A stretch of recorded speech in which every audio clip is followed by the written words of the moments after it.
All right, today we're back on After Effects, and I'm going to teach you how to make your own color correction. You will need Magic Bullet Looks. If you don't have it, it's a plugin. You could go out and find it. There's different versions to it. So if you get one, it might not be similar to mine, but everything still functions the same. So let's make a new adjustment layer. Control Alt Y. You want to add looks over to edit. It should look the same across all Magic Bullet Looks, but the only thing that will change is the tools. You might not have some things and I might not have some things you have.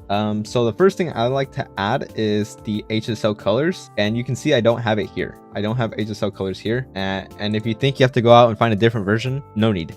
All you need to do is come over to looks on the left hand side and then just find a preset that actually has HSL colors, and all of these all have HSL colors. You could just choose a default one from here. So once you click on it, you can delete the rest that are not HSL colors. Then you want to change all this to 0 on the left hand side, and I change the saturation in the middle to 25 across the board. And you can see once you turn it off, this is what it looks like. And then once you turn it back on, you can see the brightness in the yellows.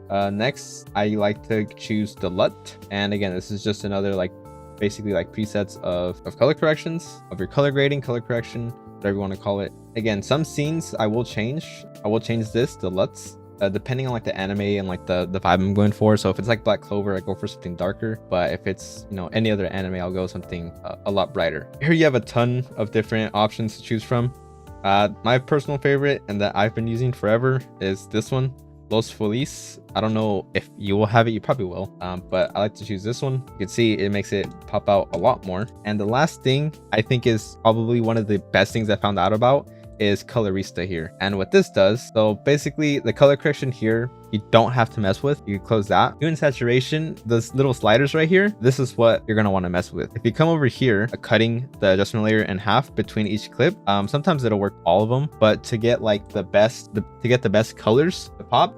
So basically what this does is these little sliders, they change the colors of certain areas of the clip itself. So here you can see it changes the bottom, his hand right here. So we'll keep this low so that way it's not oversaturated and the colors just scream at us. You can see it controls the redness, but you can adjust this as you want. This is default. We can maybe lower this quite a bit. This again, more reds around him. We don't want it too bright. We want him to stand out more. So maybe that around here.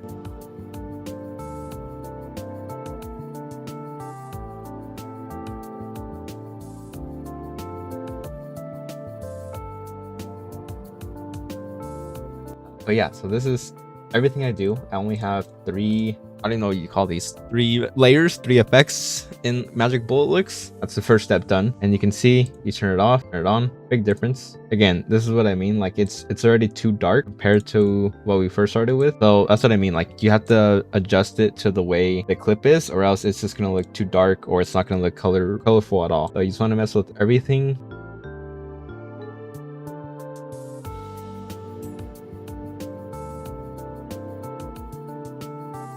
Yeah, that's what it looks like before, and this is what it's after. It looks very clean. It looks a lot more bright, and you can see a lot of noise in the background, here and everywhere around the clip. But if you're gonna upscale it again to 4K, then it's not gonna matter too much. Everything will be sharpened out anyways, and the noise will be reduced. But we're not done yet. So next, what you want to add, and that makes it a huge game changer, that makes everything pop, is the unsharp mask. I can't spell, and it's sick, just erase everything. And here you don't really notice the difference, but I changed the amount to 40 and changed the radius to 20, and there you go. It makes everything stand out a lot more. I don't like adding sharpen to it. I know some people do. I don't. I just don't like it. Everything just pops out, it gets oversaturated or something. I don't know. If you're going to 5%, there's no point. You're not even gonna notice the difference. Yeah, you don't notice the difference. And if you do, you're just lying. And the final thing, which is you could just do in looks, but I like to do it out here, is saturation, and I just changed this to 20.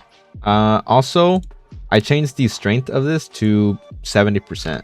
I changed the strength to 70% because I don't know, I feel 100% is too bright, and that's what I've been using for the past year or so. I've been using this and everybody loves it. I'm obviously doing something right. But yeah, again, if I turn this off and I split this over, it does look a little bit better, but I think I prefer the top one. Yeah, see,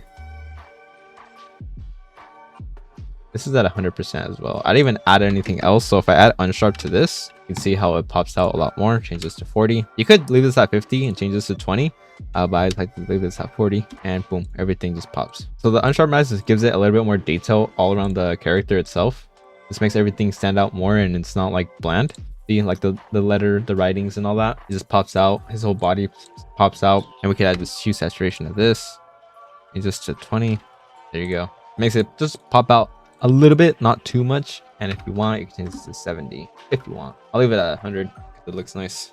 Yeah, that's how you would make your own color correction. And if you want to save this as a preset, so you're not creating it every single time, you just click on the top effect, hold shift on your keyboard, and then click on the last effect. You could add more things if you want, or you can just follow my steps. But you'd come over to animation, save animation preset, change the name of it, whatever you want, and there you go.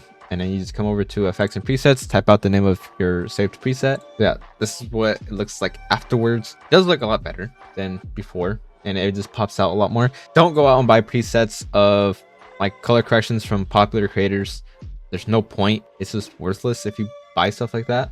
And you can just make your own in like less than 10 minutes. But yeah, so this is how you would do it. So you don't go out and buy someone's color correction for like $5-6. Save yourself the money and just watch this and you get the same result, maybe even better. You could just play around with it, get something you actually like. And yeah, that's it for this video. I'll see you in the next.